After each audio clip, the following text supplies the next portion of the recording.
ഇന്ന് ഇന്ത്യയിൽ നമുക്ക് 3 മണിക്കൂർ വെള്ളം ഇല്ലാതെയും ജീവിക്കാം, കഴിക്കാതെയും ജീവിക്കാം. പക്ഷെ നമുക്ക് 30 മിനിറ്റ് ഇൻ്റർനെറ്റ് ഇല്ലാതെ നമുക്ക് ജീവിക്കാൻ ബുദ്ധിമുട്ടായിപ്പോൾ. എപ്പോഴെങ്കിലും വിചാരിച്ചിട്ടുണ്ട് ഈ ഇൻ്റർനെറ്റ് എങ്ങനെയാണ് വർക്ക് ചെയ്യുന്നത്? ചിലവർക്ക് കൂടിയ സ്പീഡ് കിട്ടും, ചിലവർക്ക് കുറച്ച് സ്പീഡ് കിട്ടും. ചില ഓപ്പറേറ്റർമാർ കൂടിയ പ്ലാൻ വെക്കും, ചില ഓപ്പറേറ്റർമാർ ചീപ്പ് പ്ലാൻ വെക്കും. നിങ്ങൾ എപ്പോഴെങ്കിലും വിചാരിച്ചിട്ടുണ്ടോ അത് എന്താണെന്ന്? നമുക്ക് ഇന്ന് നമ്മുടെ വീഡിയോയിൽ അറിയാം, ഡീറ്റെയിൽ ആയിട്ട് അറിയാം അതെന്താണെന്ന്. നമുക്ക് പോകാം വീഡിയോയിലേക്ക്.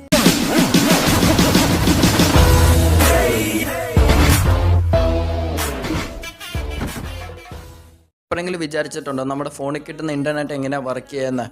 നമ്മുടെ ഇന്ത്യയെ കൂട്ടി ഓൾ കൺട്രി എല്ലാം ഇൻ്റർനെറ്റായിട്ട് കണക്റ്റഡ് ആണ്. നിങ്ങൾ വിചാരിക്കുമായിരിക്കും ഇൻ്റർനെറ്റ് വർക്ക് ചെയ്യുന്നതെന്ന് വെച്ചാൽ സാറ്റലൈറ്റ് വഴിയോ ഏതെങ്കിലും കേബിൾ വഴിയായിരിക്കും. പക്ഷെ 99% ഇൻ്റർനെറ്റ് വർക്ക് ചെയ്യുന്ന ഒപ്റ്റിക് കേബിൾ വഴിയാണ്. ഒപ്റ്റിക് കേബിൾ ഫൈബർ കടലിൻ്റെ അടിയിൽ കൂടെയാണ് ഇട്ടിരിക്കുന്നത്. ഇതിൻ്റെ ഡീറ്റെയിൽ ഇമേജ് ആണ് ഇത്. നമുക്കിതിനകത്ത് കാണാൻ കഴിയും. ഇതിനകത്ത് ഇരിക്കുന്ന വയറെന്ന് വെച്ചാൽ നമ്മുടെ മുടിയുടെ അത്രേ ഉള്ളൂ. പക്ഷേ അതിനകത്ത് ഓടുന്ന സ്പീഡ് എന്ന് വെച്ചാൽ 100 GB/s ബാൻഡ്വിഡ്ത്ത് സ്പീഡാണ്.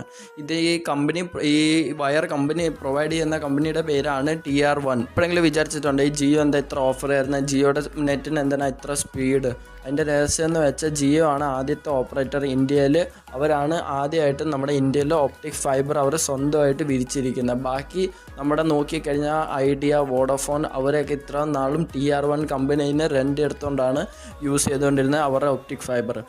ജിയോ ആണ് ആദ്യമായിട്ട് വന്നത്. അത് കഴിഞ്ഞ് ഇപ്പോൾ നോക്കിക്കഴിഞ്ഞാൽ പതിക്കിനെ എല്ലാവരും ഇപ്പോൾ സ്വന്തമായിട്ട് ഒപ്റ്റിക് ഫൈബർ ഇട്ട് കാരണമാണ് നമുക്കിപ്പോൾ 199 ഒക്കെ ഓഫർ കിട്ടുന്ന സ്പീഡൊക്കെ നല്ലപോലെ കിട്ടിക്കൊണ്ടിരിക്കുന്നത്.